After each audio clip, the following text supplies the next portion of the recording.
warahmatullahi wabarakatuh.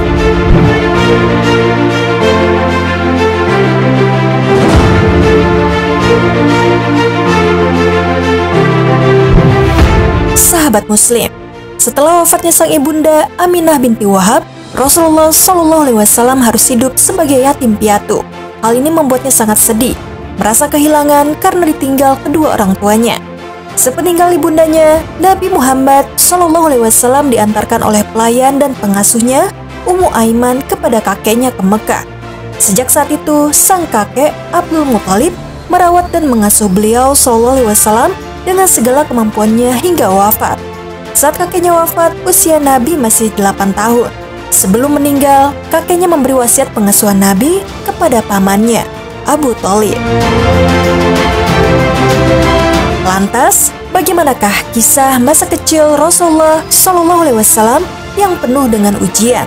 Simak terus video ini, namun sebelum lanjut ke videonya, silahkan tekan tombol subscribe dan tombol lonceng di bawah ini sebagai bentuk dukungan kalian agar channel ini tetap terus menyebarkan informasi seputar Islam.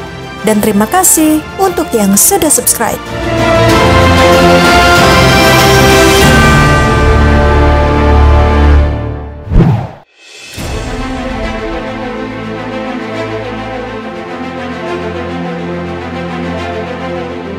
Sahabat Muslim, kisah perjalanan hidup Rasulullah penuh dengan ujian.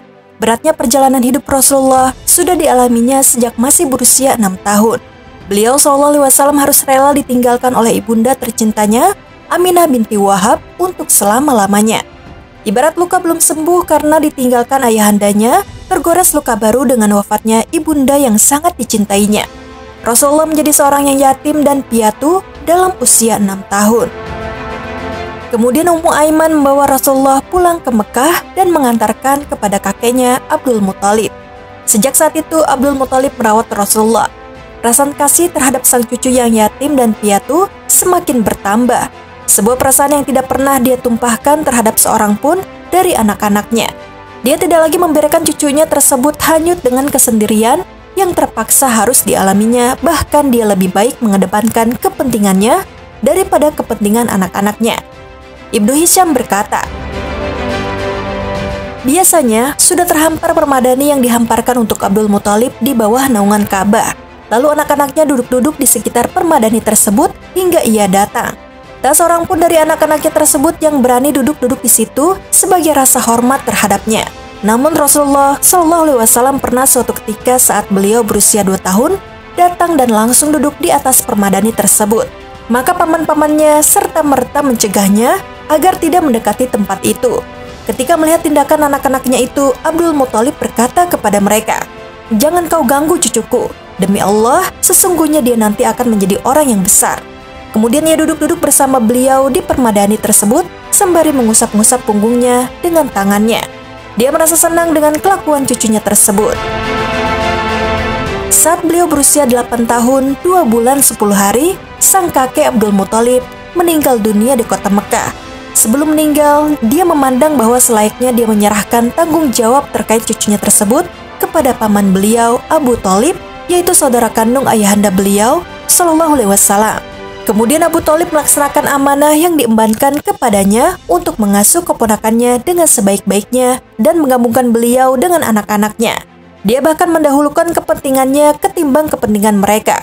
Dia juga mengistimewakannya dengan penghormatan dan penghargaan. Perlakuan tersebut terus berlanjut hingga beliau SAW berusia di atas 40 tahun. Pamannya masih tetap memuliakan beliau, membentangkan perlindungan terhadapnya, menjalin persahabatan ataupun mengorbankan permusuhan dalam rangka membelanya.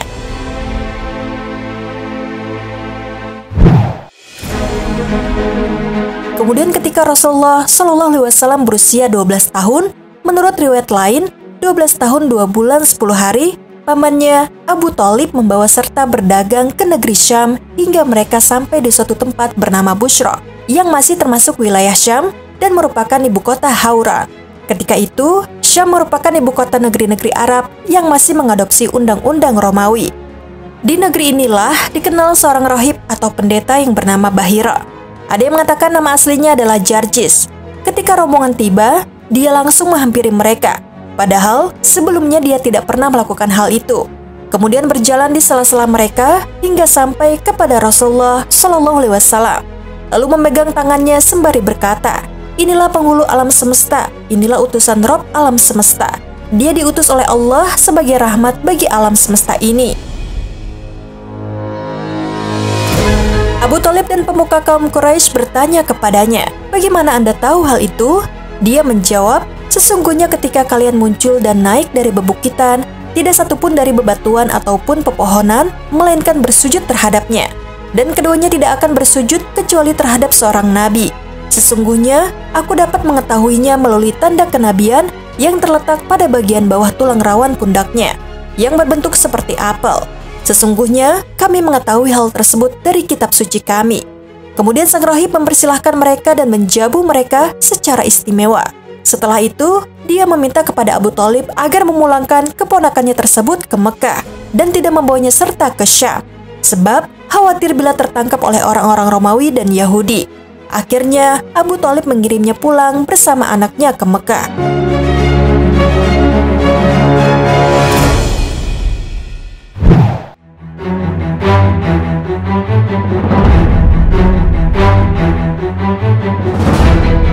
Sahabat Muslim, demikianlah kisah singkat kehidupan masa kecil Rasulullah yang dipenuhi dengan ujian. Pelajaran yang bisa kita ambil dari kisah Rasulullah Shallallahu Alaihi Wasallam, beliau sejak kecil telah mengalami berbagai cobaan dan kepahitan hidup.